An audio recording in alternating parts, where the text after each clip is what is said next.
For decades, the Carolinas and surrounding areas were a hotbed for professional wrestling, and in this episode, we see some reasons why. My oh my, those crowds were insane. The talent roster, my God, they were so goddamn great. And man, just felt so goddamn good to relive some of these things that were before my time, and some things where I just wish we could go back to some things like this, because man, watching professional wrestling fans get this upset, this hot, and want to see the good guys beat the bad guys down, it's exactly what professional wrestling should be. I'm John Renton with my review of Tales from the Territories, Crockett, Evil Heels of the Carolinas. That was a bit of a mouthful of a title, but nevertheless, the second to last episode of Tales from the Territories, and this is exactly what I wanted the presentation to be. I don't mind, the fact with some of the episodes they talked about ribs and they talked about stuff, but this gave a good history of the Carolinas, Jim Crockett Promotions in, 40 to 45 minutes. And some of these stories have been told, but it was just really nice to hear from people on the panel, other people that, shot B-roll, I guess, as it were, from their particular residence. It was just really, really nice to hear from various people that are still alive from the Crockett era. So let me know your thoughts on this show in the comments, please. This was basically the only territory. You could say the AWA was competition to the Worldwide Wrestling Federation and even to Vince McMahon's WWF in 82 and 83. But by the time they got Hogan, the AWA was languishing by that point. Especially by 85, 86, even with some of the business. But Jim Crockett Sr., he started the company in the early 1930s. He died in the early 1970s. Jim Crockett Jr. took over, and they were just doing their absolute best to continue to expand and still keep the core territory alive, but recognize, hey, we're getting attention outside of the Carolinas, Virginia, and all that. Let's expand. Let's do some stuff. And boy, did they. They drew some tremendous gates, stadiums, Great American Bash tours, the TV studio setting, the big arenas. They really had the fans. They just had the fans absolutely in the palm of their goddamn hands. They were just pulling on their goddamn hair and thread, and that's getting a little bit weird, but they were just doing a lot of great things to keep the fans absolutely ready and, just ready to see what happened next. David Crockett was on this panel, Ricky Morton, Baby Doll, Arn Anderson, Nikita Koloff also chimed in about his gimmick, and Jim Cornette chimed in from Castle Cornette, as it were. And it was great to hear from Cornette on this because, he was in Mid-Atlantic / Jim Crockett Promotions / WCW from, July of 85 to October of 1990, with a couple breaks in 89, or at least one break in 89 when Jim Herd decided to be a goddamn idiot. And that was after George Scott decided to be an even bigger idiot. And no, I'll never understand why both those guys didn't see something in Jim Cornette and the Midnight Express specifically. But nevertheless, another story for another day. Watching all this old footage is just so cool. So cool to see. It's just great, great shit. Whether it's a TV studio, the Scope in Norfolk, which I always call Norfolk because I'm just weird like that, and those Great American Bash shorts, all that stuff. Jim Crockett Promotions, it's still revered to this day. You can watch some of that stuff on local television and just see the crowd, see the TV tapings, just see how insane the fans were. And yes, I know everything changes and everything maybe not evolves, but, pushes forward. I just wish that more crowds were like this, where they absolutely bought in, not just cheering like, oh, yay, or oh, this, or oh, this, but they wanted to see the bad guy lose. They wanted to see the good guy win. That's the roots of professional wrestling. That's the roots of movies. That's the roots of, any form of media. You want to see the good guys triumph. And when Jim Cornette chimed in about, the various things that were going on, that was pretty cool. They talked about how Dusty was a booker, Ric Flair was a champion. The crowds were insanely loud, that high-pitched scream. Maybe not as high-pitched as World Class because of how many girls loved the Von Erichs, but still, the golden years of wrestling, as Arn Anderson called it. Jim Crockett began recruiting because Vince McMahon was making his big push to get talent. And especially once he got the company from his dad. Now, he was able to sway his dad as far as bringing in some particular talents. But he established Titan Sports in 1980. did his stuff where he got more people coming in 82. And actually, that's the funniest thing. He was already starting to go national in 83. Jim Crockett was like, okay, I have these relationships. I have the NWA champion basically on lock at this point. Let me recruit people like Arn Anderson from Pensacola territory. And then Ricky from either Memphis or Mid-South. I'm trying to remember exactly what. It might have been from Mid-South now that I think about it, because the Rock and Roll did end up going from Mid-South, I believe, right to Mid-Atlantic. And then it was mentioned how 86, 87 business was really booming. Now, it was booming in the beginning and maybe even the Great American Bash Tour of 87. And then in the fall, they were starting to falter because of swallowing up the territories. And I talked about this in the Survivor Series versus Starrcade 87 head-to-head thing. Human Centipede together. No, I did a real honest thoughts on that particular day, since they went head-to-head on November 26, 1987. You can check that out if you want. But Crockett decided to buy various territories. Now, getting the UWF and purchasing that from Bill Watts, that made sense because they had some good areas. They could have drawn, but they also had some really good talent. But Kansas City was faltering. They needed to buy that. They needed to buy Florida. They could have paid a little bit, or they could just let it go under. And money issues were starting to pile up for Crockett. But then, they're talking about how everybody's making money. Arn Anderson said, they live like rock stars. When Lex was part of the Four Horsemen, they bought Mercedes with, Mercedes. And I'm not talking about Mercedes, a woman. I'm talking about the car with cash. The villains ran the show, though Dusty at times would get a little bit too ahead of himself, like booking himself, and other faces were like, okay, we're just going to beat up the Horseman. We're going to beat up the Horseman. Need to give him something. That was talked about here a little bit later.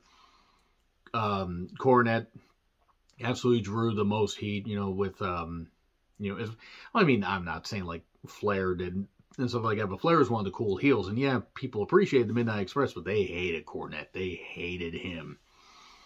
He talks about how all the stuff that was thrown at him, mud, beer, ice, all that, human vomit, or vomit human, I think, had his car vandalized, all the stuff that he's had. The only citizen in the United States that regularly had to go to work wearing a bulletproof vest.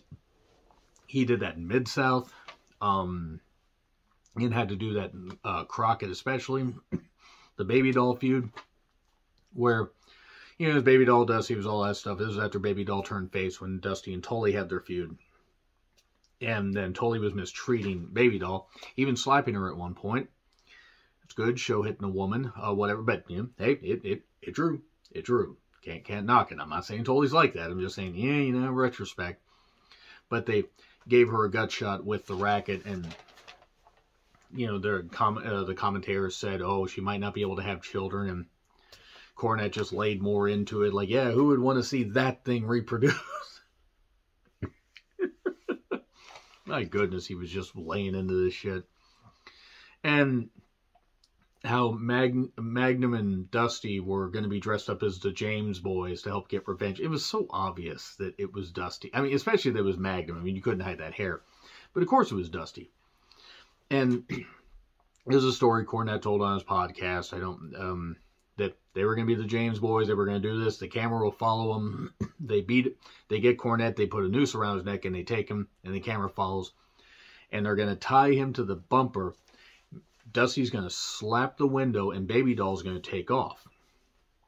And Baby Doll's just ready to go because she had been in World Class for a bit, had been recruited to the Carolinas, and was like, okay, I want to make this work.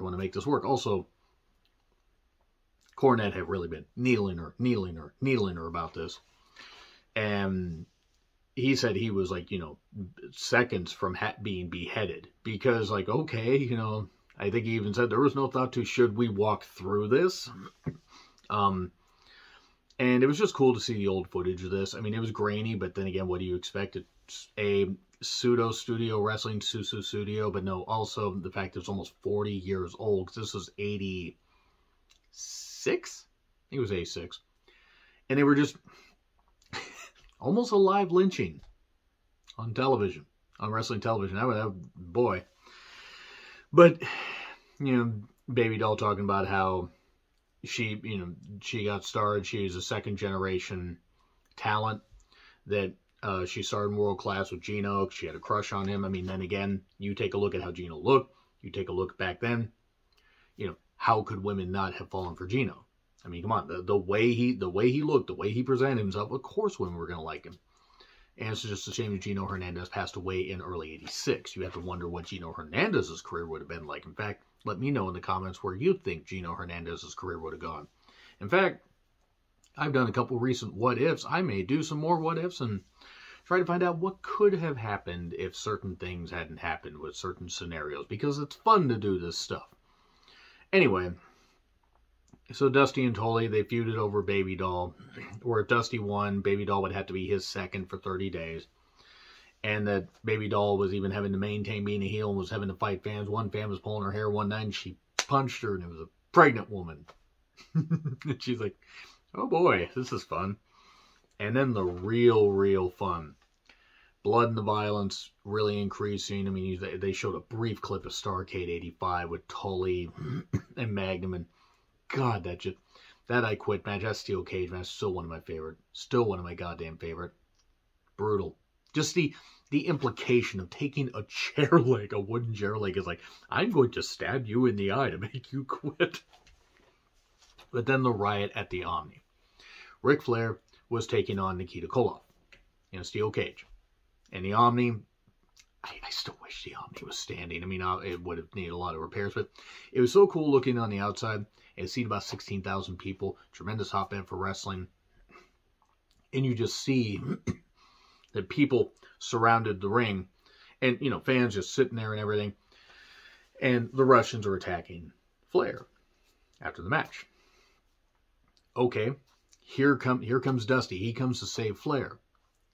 Now, mind you, the Horsemen hadn't been formed yet. Ole Anderson and Arn Anderson get in, and then they suddenly decide to attack Dusty. Because Arn didn't like Dusty. Ole definitely didn't like Dusty. This goes back to Ole and Dusty in the Omni. It'll never be over, Ole Anderson. It will never be over. That was 81? I think it's something like that. And Arn basically, I mean, I'm not going to recount all of it, but Arn basically says, we thought we were going to die. There were fans climbing the cage. There were fans punching them. The cops were basically just, the few cops that there were basically just saying, keep going, keep going, keep going. They were getting shit thrown at them, getting punched, getting, just kicked.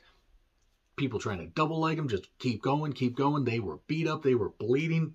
Not from the match. They were just bleeding. They were just bleeding in general. Arn said, well, one of two things would have happened. The Baby Doll asked, what if the cops hadn't been there? We either would have been in that cage still until other cops arrived, or they would have killed us. Now, I mean, they would have beat us up like they would have killed us, and they probably would have. I don't know if there's a full house, but even if you get 8,000 people and you get, a couple hundred of those people upset, you get 50 of those people upset. I know Ole, Arn, and Flair were tough, but, I mean, I'm not saying like that, like they aren't with us anymore, but like at that time, but those ain't good odds. Ain't good odds at all. And then Cornette, his, time in wrestling, started as a photographer in Memphis, became a manager in Memphis, thanks to Jerry Jarrett. Went to Mid-South with Dennis Condrey and Bobby Eaton, the Midnight Express, and then Stan Lane would join them a little bit later in April of '87, when Dennis had a personal thing that happened, and nobody knows besides Cornette, Eaton, and Condrey. Nobody needs to know. That's between them, that's fine. But the whole thing is to World Class. They show a brief clip of the Garvin Fireball. This had to have been from Cornette's personal collection, because even though footage of that exists, I think it does look pretty good for, the master tapes. So it was great that he had, that's not the master tapes, at least recorded from the original broadcast. The racket shot to Ricky's throat. Ricky Morton talks about all this stuff, like how he'd have to keep one eye and everything, and just one eye open after as he was getting beat up, like, shit, the fans are going to run the ring. I hope they don't trample me. That's what he's thinking. And then we go to the Night of the Skywalker, Starrcade 86. Big gate. Huge gate. Because that Starrcade, along with 85-86, was broadcast. Well, there were two cards.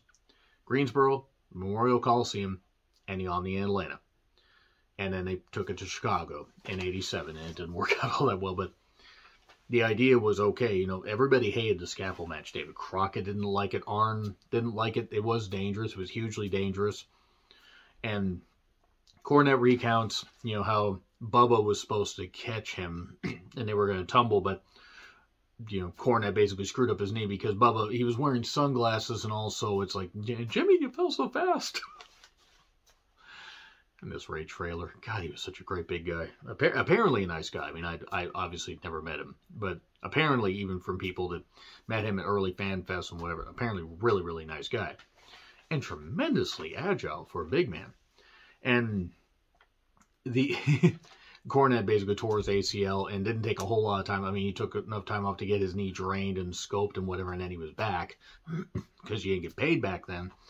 Dusty's original idea was like, okay, Bubba and the Midnight Express will catch you, and you'll just kick your feet up, and they'll catch you like the cheerleader. Well, then he's looking at the height of the scaffold. He's like, I think his quote was, the Alabama football team could not catch me and, you know, make this work. I'll kill all of us. So he hurt his knee really, really badly. And that actually wasn't the only time. I think before the Great American Bash 87 tour, just 8 months later, 9 months, no, 8 months later. No, 7, actually, now that I think about it, because he hurt in late June, and this was late November. He would hurt his other knee, or maybe it was the same.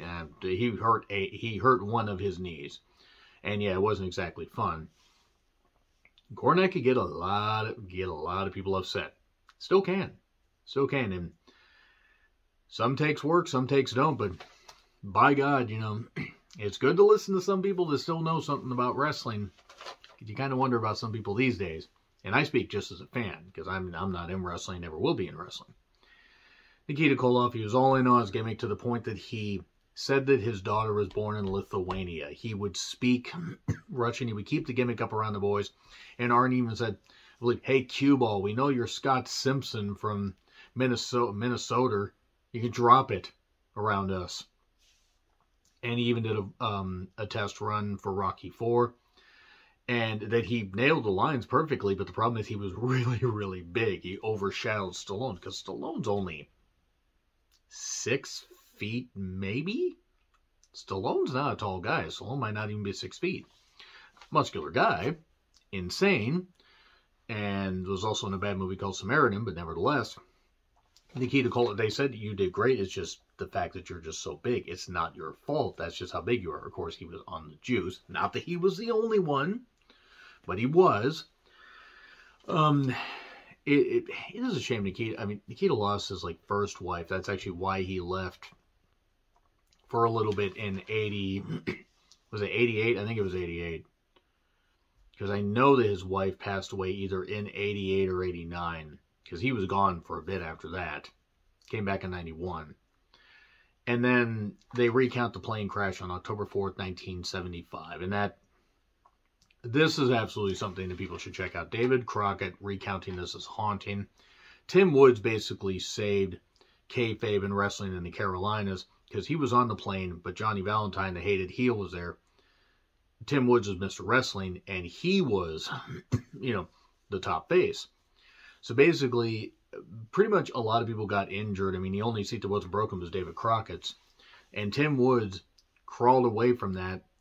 Well, and basically gave because he always wore a mask. That's one thing about Mr. Wrestling. So he said he was a promoter, gave a false name. Some people thought it might have been Tim Woods. Like, wait, that's a little bit weird. There's no promoter like that. Maybe, oh my God, what's going on? Well, Tim Woods, to do this, he checked out of the hospital with broken ribs, got in the ring 3 days later, and wrestled on Carolina TV. Well, he couldn't have been a crash if he's doing that, even though he had broken goddamn ribs. I mean, I don't think he had that much, or had that many, but still, even one broken rib or two would still hurt you. And that basically saved wrestling in the Carolinas. And then, talk about the party lifestyle, how Tully Blanchard being saved caused him to confess everything on that religious channel 700 Club, I believe is what it is. And he says, yeah, Various people used to do that, including Ricky Morton. Ricky Morton sitting there watching it with his wife, and his wife's getting all pissed. I think Sting did the same thing when he confessed a whole bunch of stuff about, like, guys sleeping around on their girlfriends or wives and stuff like that, and when he got saved in 98. And then, unfortunately, the company gets sold to Turner. And I don't say unfortunate because Turner put a lot of money into it. It's just, as far as people that he had managing the company, it was really, really goddamn stupid. It ended up working out eventually, where enough people got paid, but a part of wrestling died when Ted Turner took over Mid-Atlantic, and it became WCW, because even though there was more glitz and glamour, it wasn't quite the same. And you just look back on those Jim Crockett shows. Even, I mean, granted, Bunkhouse Stampede is probably one you could avoid. Bunkhouse Stampede 88, that pay-per-view in January of 88, not very good. Nassau Coliseum, 5,000-6,000 people in a building that holds significantly more than that. With a lot of great memories here from the Jim Crockett era. And next week is the finale, the season finale, maybe series finale, season finale at least, on Mid-South Wrestling. I'm absolutely going to be reviewing that. I had to go a little bit longer on this one because it's just really, really good to dive into this. And they didn't tell stories about ribs. They told stories about how hot the crowds were, how great the territory was. Let me know your thoughts in the comments. Like, share, subscribe, Twitter handle in the description. I'm John Rickland. I'll see you soon.